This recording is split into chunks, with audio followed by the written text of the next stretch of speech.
اهلا بيكم في ليدي مرمر. النهارده زي ما العنوان كده بيوضح، انا سمعت فيديو سوري حلقة على التلفزيون بتتكلم عن مخاطر الكاتل وعن طريقة استخدام المية وكده. والحقيقة عرفت ان الكاتل الكهربائية دي اللي احنا بنستخدمها، سواء بلاستيك او ستانلس او ازاز، فهي ليها مخاطر كتير جدا. والفيديو اتكلم عن آه، ان درجة الغليان ما بتبقاش صح. المفروض درجة غليان المية تبقى 100.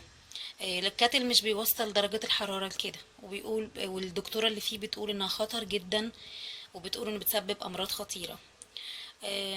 من النهاردة انا قررت ان انا هبدل الكاتل، هركنها، هغسلها واركنها واشيلها، وهستخدم براد على النار لان ده الاصح. وقالت ان البراد ما يكونش ولا بلاستيك، يعني مش ألمونيوم، لكن ممكن يبقى كاتل او اي حاجة معدن بتتحط على النار عشان توصل درجة الحرارة 100. خليكم معايا، انا هحط لكم الفيديو، الجزء اللي بتتكلم فيه الدكتورة عن مخاطر الكهرباء، الكاتل الكهرباء، وربنا يسترها معانا يا رب ويحفظنا.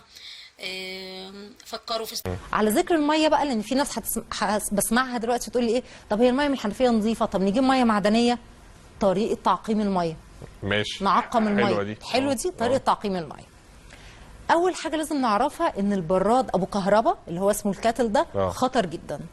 والميه بتاعته مسرطنه، وبقولها على مسؤوليتي. ايوه، وبيبقى طعمه وحش. الميه لازم تغلي على درجه حراره 100، غير كده ما تبقاش صحيه. ما هو الكاتل بيعليها درجه حراره 100.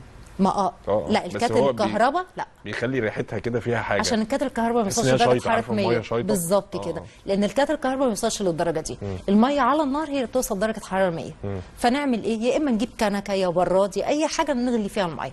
الخامه، الحاجه اللي نغلي فيها الميه لازم تكون ستانلس مش المونيا. الالمونيا خطر جدا طبعا. يا اما ستانلس يا اما ازاز بايركس بقى لو حد عنده الحاجه البايركس، يا اما اي معدن زي الصيني او الحاجات اللي هي تستحمل النار. لكن اهم شيء يبقى ستانلس، مش حاجه اقل من كده. تمام. تمام. يبقى انا اغلي الميه